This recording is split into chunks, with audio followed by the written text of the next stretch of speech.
lecture, the Friends of Scarborough Marsh lecture series. My name's Steve Panett. I'm on the board of Friends. We're a nonprofit dedicated to conservation and restoration of the marsh, and education in public forum like this is an important tool that we use. Tonight, fellow board member Abigail Carroll, the oyster lady, and owner of None Such Oysters, will speak to us about oysters and Mattawa, or how the taste of and other characteristics of oysters are tied to their place of origin.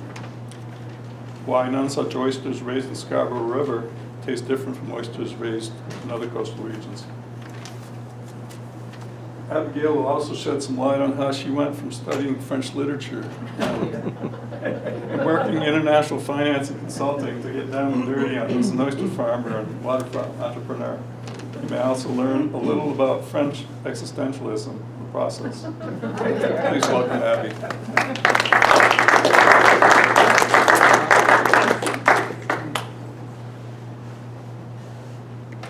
Hi, thanks for having me here tonight. And I don't often get to speak to my homies here in Scarborough, so I'm really happy to be here.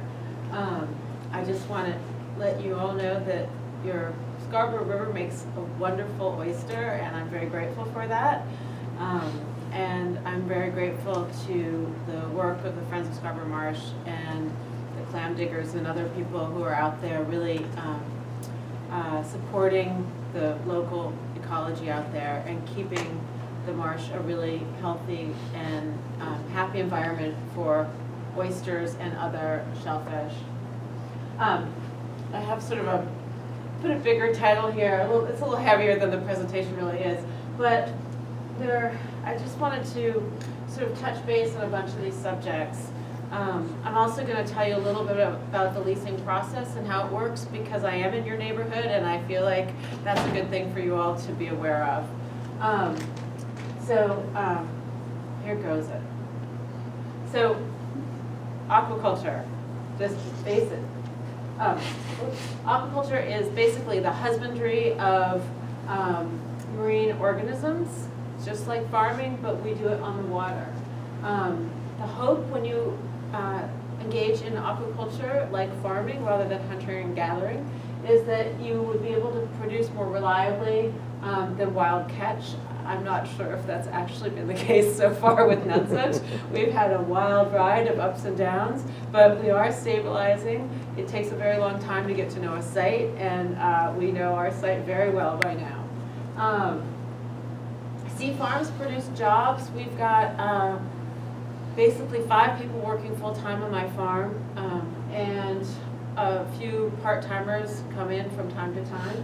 Ben, for example, who's checking for us tonight, is a regular help for us on the retail side of things. Just to give you some statistics, because I think they're really interesting. American oysters, you can see here in 2010, $1.75 million dollars worth of oysters were produced in Maine in 2010, and in 2016, over 10 million. So we're in an industry that is just going by leaps and bounds. In '95, there were 4 farms producing 500,000 oysters. So, or $500,000 worth of oysters. So today, there's about 150 farms, believe it or not, in Maine. A lot of them are super tiny.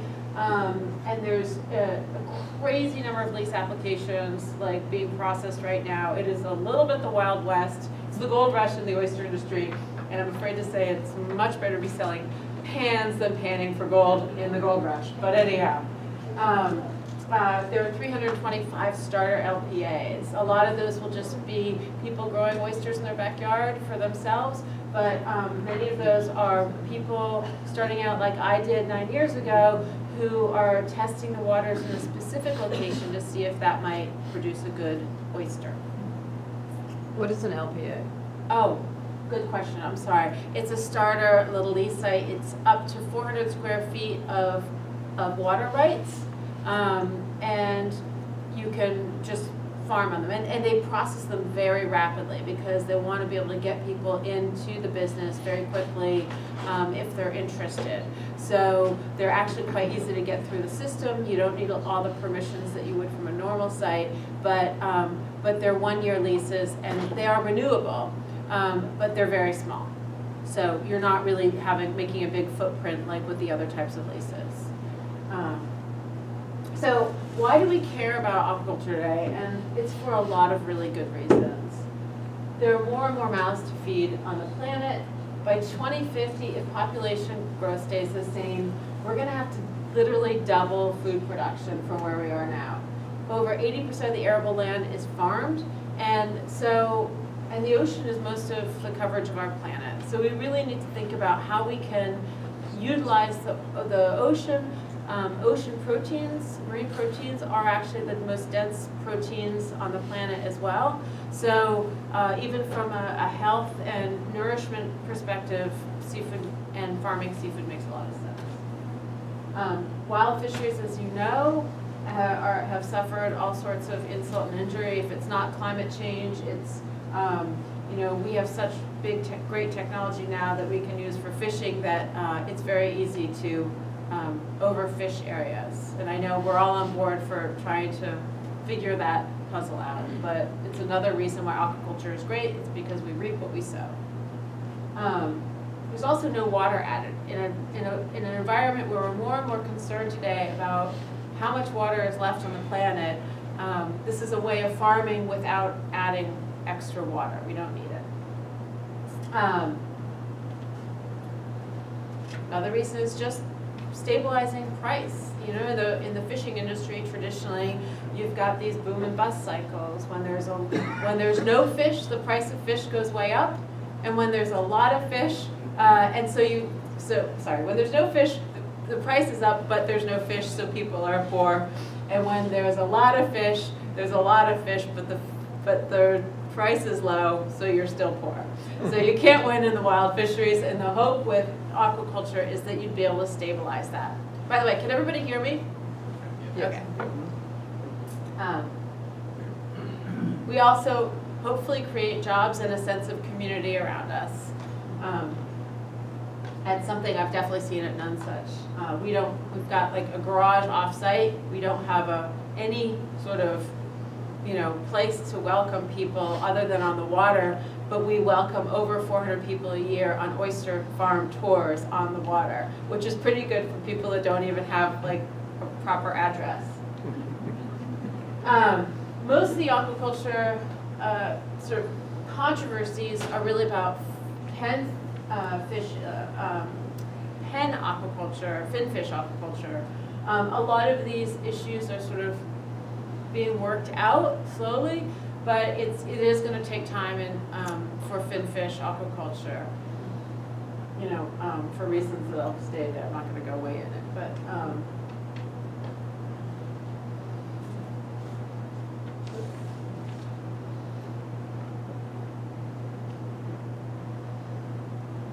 Sorry, I can't help it. I love the big picture stuff. I think it's because I studied international affairs. A fascinating book is called American Catch by Paul Greenberg, who's a fabulous writer and loves to write about fisheries. Another great reason to do aquaculture is because we are importing 91% of the seafood that we eat in America from abroad. But we are one of the biggest producers of seafood in the world. Now, some of the seafood is going away to get processed and then being shipped back, and sometimes that happens as far as China. Nonetheless, we have the highest standards in the world of seafood quality in terms of our FDA approvals and all that. So we're actually importing lower quality standard food, and we're exporting to countries like China that are happy to pay for a much higher quality product. The majority of wild Alaskan salmon, wild catch, is exported, even though it is probably the densest protein on the planet. It doesn't make a lot of sense. And in the meantime, we've got this carbon footprint going because of seafood being shipped all over the planet, and that carbon going in the air is coming down acid rain, and is affecting the oceans and making it harder to grow seafood. So aquaculture really can help us eat locally. Most people live within 10 miles of the coastline. There's a very short, a short way to get to your market, short, travel. There's a lot more quality control when you buy oysters locally, or any food locally. You know the farmer, you know where to find them. They know that you know where to find them. Like it's people take much more care. And we also in America have, the United States, we have more farmable area or aquaculture than any other country in the world. And actually the Chinese are starting to buy up our northwestern water rights, which is a hugely missed opportunity for us. By the way, we import New England scallops from China. I don't think we're a net importer, but nonetheless, we import New England scallops from China. Like, American Catch, read it. It's an outstanding book, and your mind will be, you will just be furious after reading it. But it's a fantastic read. Anyhow, a bit about oysters. So we grow at Nonsuch the Chrysostrea virginica oyster. Now, everybody along the East Coast, from Canada all the way down to Florida and into the Gulf, grows that same species of oyster. The early Dutch settlers, it's also known as the Eastern or the American oyster. So people call it the virginica, they call it the Eastern, they call it the American. It's all the same thing. The early Dutch settlers were eating these oysters down in New York City, and it was actually a big import for the United States. We have a really, really long, rich history with oysters. We have those oyster middens up in the Damariscotta River, which are thousands and thousands of years old, that show that people were eating shucked oysters up in Maine very, very long time ago. We also, interestingly, have these Boulogne oysters, which look a lot more like scallops. They are newly native to Maine, mid-century.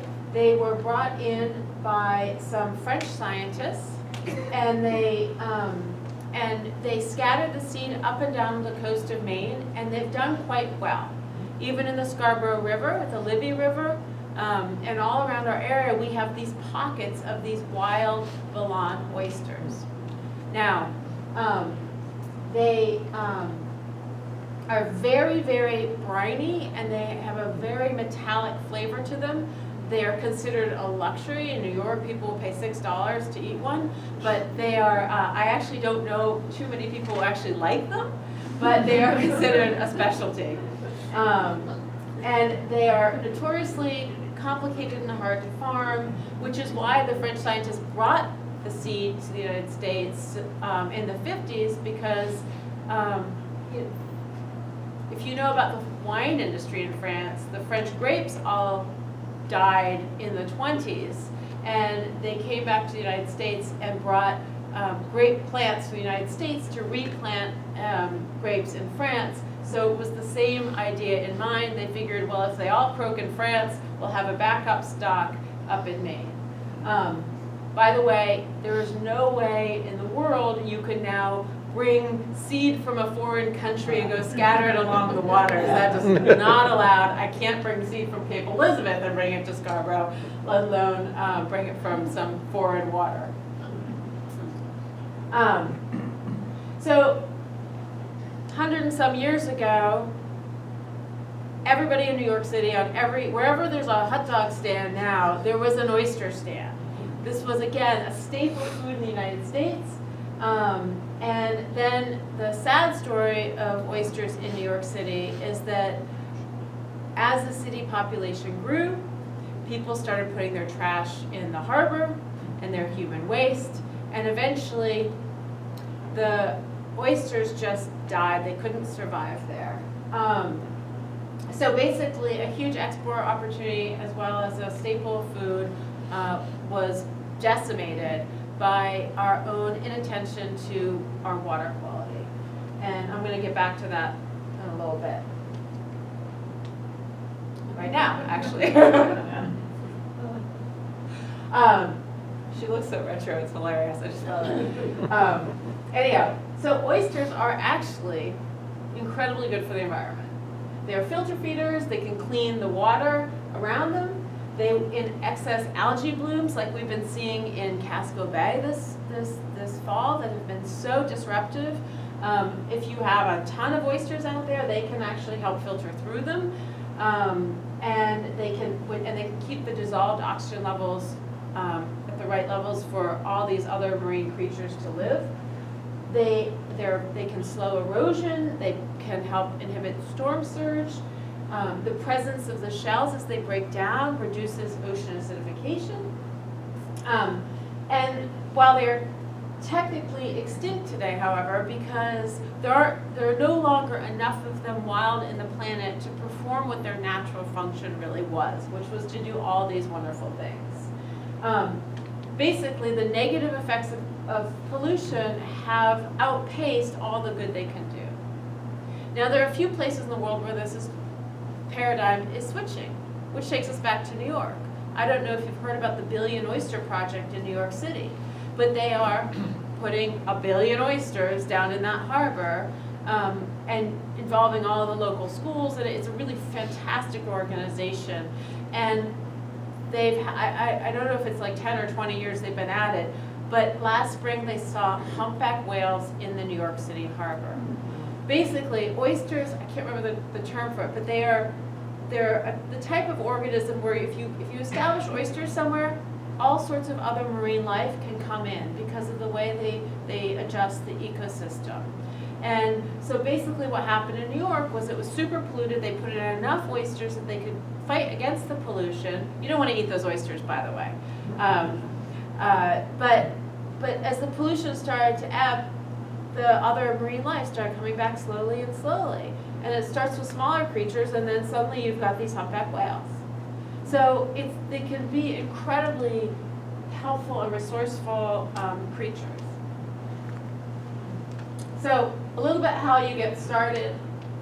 And I'm gonna harp on water quality a little bit because it's just something that it's the core message every time I talk, which is just we have to really be careful. I know I'm preaching to the choir here because you're here from the Friends of Scarborough Marsh, but when you start looking to find a site, you have to find a place that has outstanding water quality. And this is Saco Bay, and you can see it's all red, it's all prohibited. So, the coast of Maine kind of all looks like this, and this is fecal. And the problem is we're a rural state with a lot of septic. And so we have very loose septic laws. You don't really have to look at a septic until you change owners of a house. So it's really something very fundamental if we want to grow aquaculture in Maine for shellfish, or if we even want to expand clam flats, or if we want to do mussels. We really have to take a hard look at our water quality because it needs a lot of work.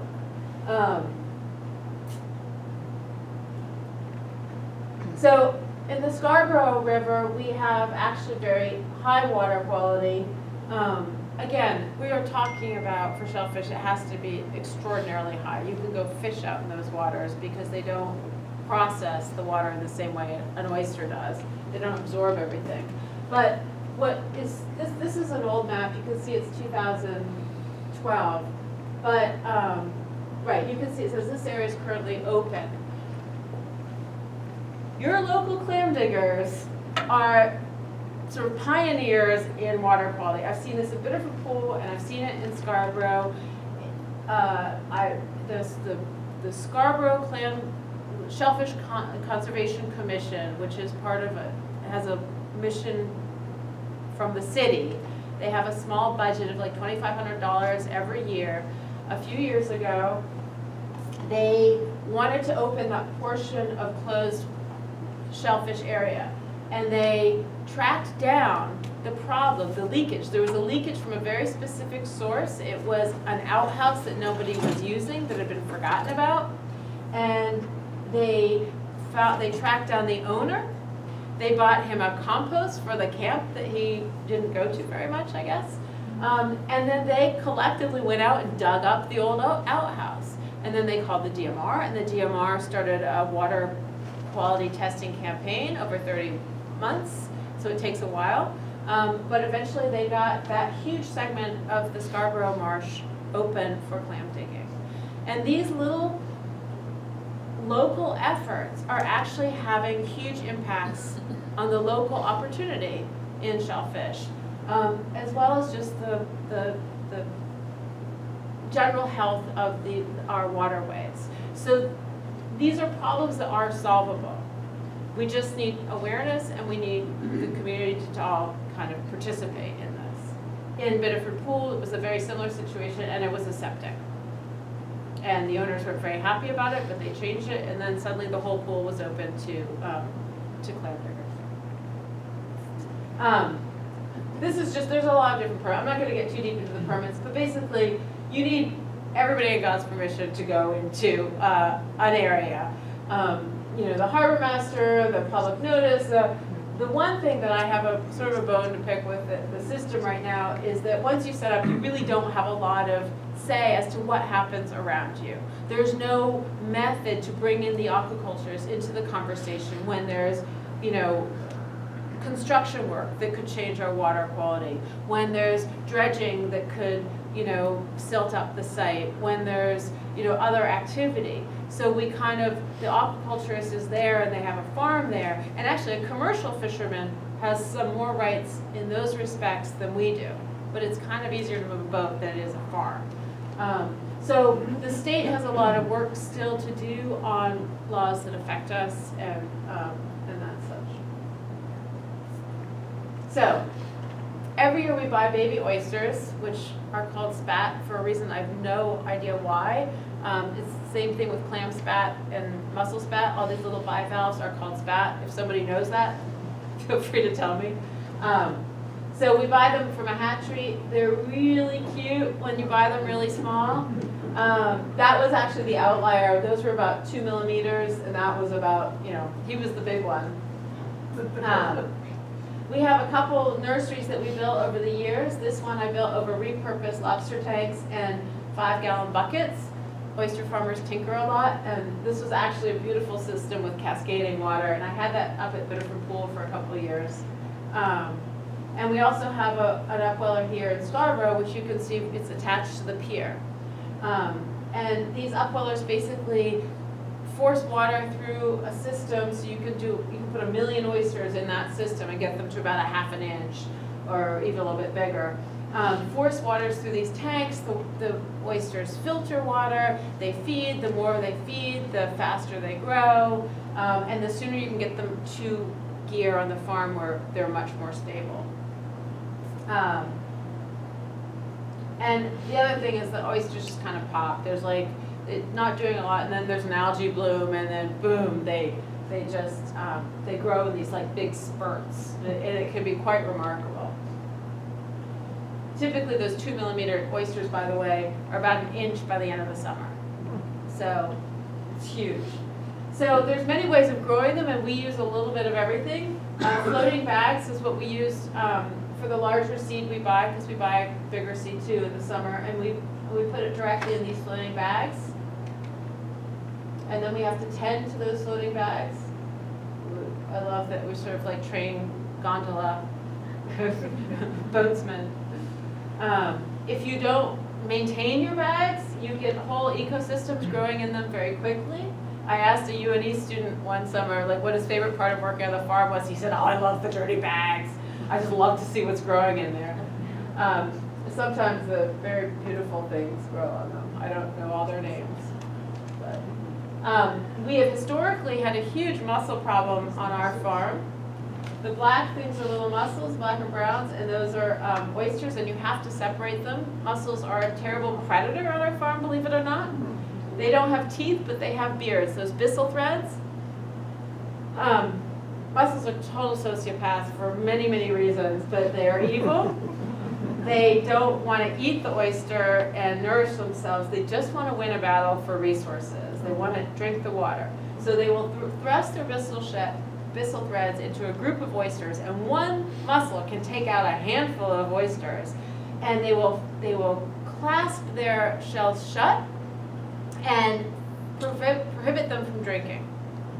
And it's crazy. And when they spawn, I mean, they're just everywhere. Like it's like pepper, little tiny flakes of pepper all along the leaf lines, like our lines for our bags. They're just everywhere. And then they tend to be black and shiny like the oyster bags. You could have a whole coverage of baby oyster mussel seed and not even see it because it's glistening in the sun with a little water, just like the bags. They're evil. Fortunately, when they dredged the harbor a couple of years ago, they solved our problem. I think that's where most of the mussels were coming from, and so we haven't had such a problem since, which is, I'm grateful for it. That might not be great for the planet, but it was good for us, and I'll take it. We also grow oysters in trays, and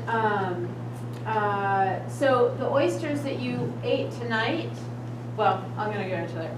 We have trays here, and this was something we just experimented with the last 2 years. They actually require a ton of work because they can flip and oysters fly out. But they were part of our, played a role in our ability to stabilize the farm. And then we just throw some loose on the bottom. And a few years, we used to grow everything in bags to fruition. And then one day, a friend came out and dove the site because we used to only work it at high tide because we needed to get boats through to deal with the bags. Now we're always out there at low tide.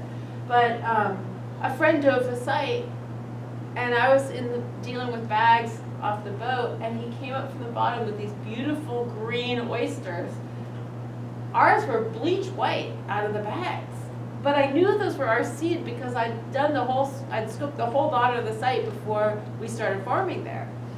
And I couldn't believe it. So the difference, just where we put the oysters in the water column, has such a profound difference on how they turn out that it is absolutely mind-blowing. And this is not just a difference of the shell, this is a difference also in the quality of meat, and arguably even the flavor. So I do this taste test because tonight you had the Abigail pearls and you had the Nunsuch emeralds. And the pearls are grown either in bags or in trays to fruition. They're off the bottom. The second you put that oyster on the bottom, the shells form differently, they spread out, they round out, the meats get firmer, they get darker around the edges, they have a different salinity and flavor. It's just, the differences are remarkable. And all of that from being slightly off the bottom or on the bottom. And the more I think about it, the more I live with it, and the more I watch it, the more I just realize that this is the most profound expression of not just terroir, which means the influence of nature on what's growing there, but it's also a huge reminder of how sensitive marine creatures are to their environment. So every single thing we're doing on our yards, in our, or on the water, everything that goes, is having an impact on those sea creatures. And the watershed for the Gulf of Maine extends all the way into Canada. Walk into Gulf of Maine Research Institute, and the first time I walked there, they had the watershed for the Gulf of Maine, this huge picture behind them, and I was dumbstruck. So anyhow, so we love having these two oysters that we grow differently because when I bring all those people out on the farm tours every summer, they taste them separately, they think about it, they look at it, and they go home like, wow, we can't believe it. They've seen where these oysters are growing, and it's shocking to see how different. But that's also the beauty of all those oysters along the East Coast, because every little nook and cranny can have their own really special, really unique, beautiful oyster from their own very specific area. So, oyster sustainable, we buy seed every year because we can't rely on Mother Nature to provide enough seed for us. But over time, we've seen more and more little wild oysters spawned from our own oysters on the farm. And I think they're really cute. But the two on the right are the Virginica oysters, and the one on the left is a baby blonde.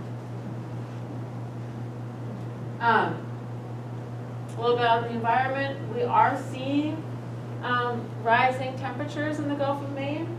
We've just read Portland Press Herald about those lobsters heading north. Another reason to try to cultivate some aquaculture so we can retain our waterfront culture here in Maine. We do have very, very quickly rising acidification in Maine as well. And frankly, the weather's just all over the place. Like, I don't, you know, I hedge warm winters, because the first, I lived in Paris before I came and ended up with this oyster farm project. But the first few winters I was home, it was so warm, it was like we had no winter. And then, slam, we had that polar vortex in 2014. I lost my farm essentially because we weren't prepared for it, because it didn't seem like we were really having winter anymore in Maine. So the trends just are sort of weather-wise just seem to be kind of all over the place.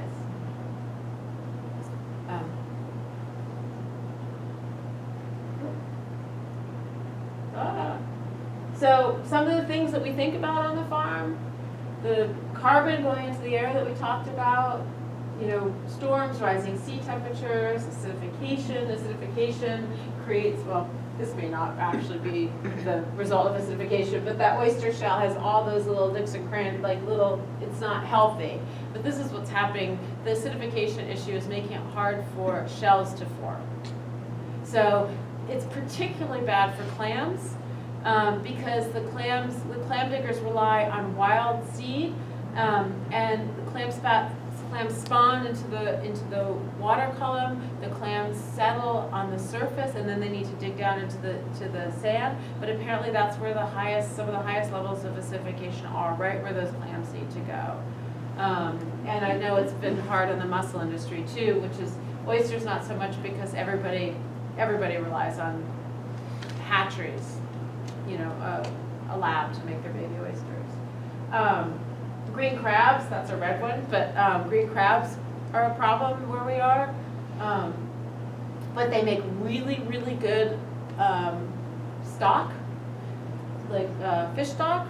So if you're inspired, it's a really good idea. More pathogens and stuff are heading north because our waters are warming. So these are all things that we have to think about. Some of those algae blooms that were hurting Casco Bay farmers and shellfish people this fall, blooms were happening in late November and early December. It's not a typical time for a big algae bloom. So healthy seafood really starts with healthy water. Sorry to be belaboring this, but fertilizers creating a problem, pesticides, all this stuff. Again, look at those two oysters. And there are great organizations promoting clean water. The Friends of Casco Bay is fantastic. They're getting people involved. They're students and kids out